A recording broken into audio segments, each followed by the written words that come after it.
When I'm sending offers to my email list, I'm not thinking about selling them products and selling them stuff. If I think overall about my email list, my purpose isn't selling stuff.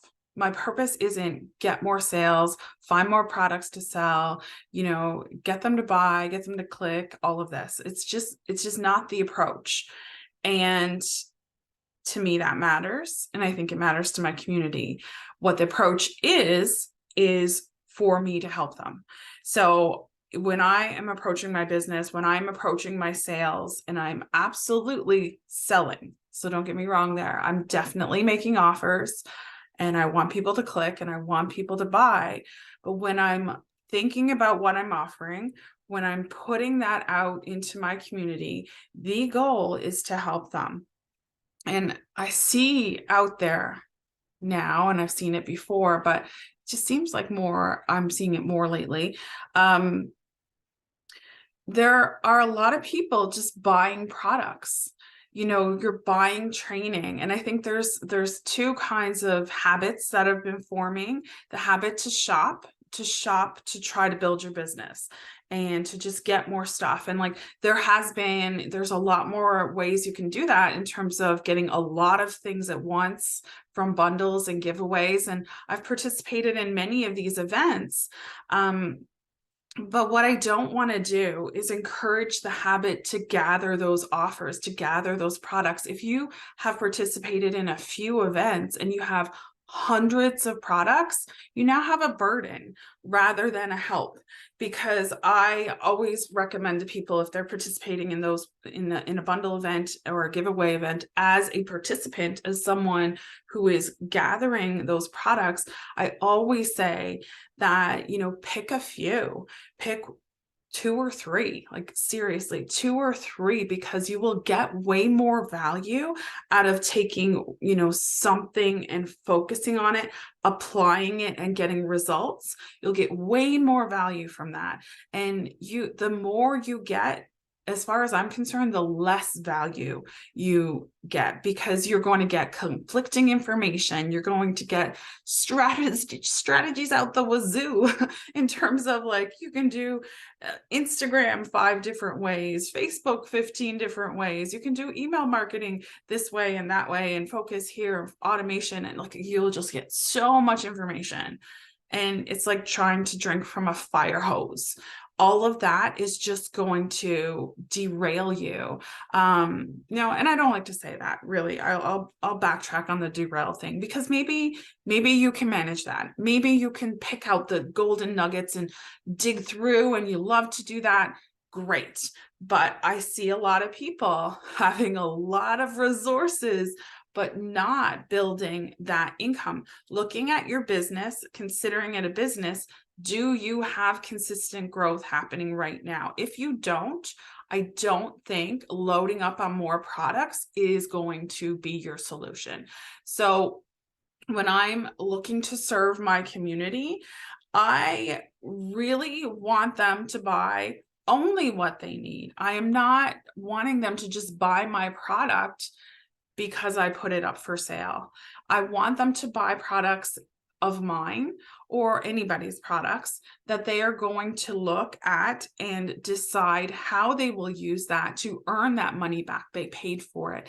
Everything I buy, and I don't buy a lot, I really don't purchase a lot, because I know the best action that I can take is moving forward in my business. And if I'm spending a lot of time training, I'm not moving forward. I'm not connecting with my community. I'm not putting offers out to my community, making new products, or updating and improving upon what I have.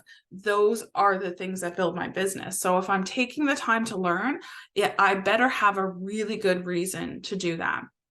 And so when I'm looking to connect with my community, I am going to share with them the things that I think will help them. And of course, not everybody's going to need this offer or that offer. I want them to pick and choose. I want them to be, choosy. Now, there are going to be some people, and I love this. I love this mindset. There will be some people who have decided that they want to learn from me and how I operate and how I do business. Those people make perfect coaching clients, because then they get all my offers, right? So they make one purchase, become a coaching client, and they get everything.